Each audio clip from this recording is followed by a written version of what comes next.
ఈరోజు కథ తెలివైన మేక. ఒక అడవిలో కొన్ని మేకలు మేత మెస్తున్నాయి.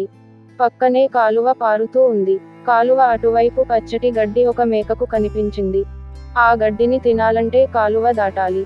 ఎలా అని ఆలోచించుకుంటూ ముందుకు వెళ్తుంది. కొద్ది దూరంలో కాలువ దాటడానికి సన్నటి కర్ర దుంగ కనిపించింది. పై నుండి మెల్లగా వెళ్ళాలి, ఎలాగైనా ఆ గడ్డిని తినాలని ఆ కర్ర దుంగపై నడుస్తుంది మేక. అప్పుడే అటువైపు నుండి మరొక మేక ఇటువైపు వస్తుంది. ఆ దారి రెండు మేకలు నడవడానికి వీలులేదు. అవి రెండు మధ్యలోకి వచ్చాయి. నేను ముందు వచ్చాను అంటే నేను వచ్చానని ఆ రెండు పోట్లాడుకుంటున్నాయి. మొదటి మేకకు చిన్నప్పుడు తల్లిమేక చెప్పింది గుర్తుకు వచ్చింది. ఇద్దరు పోట్లాడి కాలువలో పడి కొట్టుకుపోయారన్న విషయం గుర్తు వచ్చింది.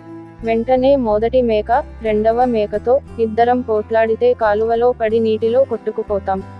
కావున ఇద్దరం క్షేమంగా కాలువ దాటాలంటే నేను మెల్లిగా కూర్చుంటాను, నీవు నాపై నుంచి దాటి వెళ్ళు అని చెప్పింది.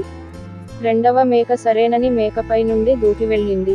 రెండు మేకలు క్షేమంగా కాలువ దాటాయి. నీతి: ఆలోచించి ఆపదలో రక్షించుకోవచ్చు. Please like, share and subscribe to my channel. Thanks for watching.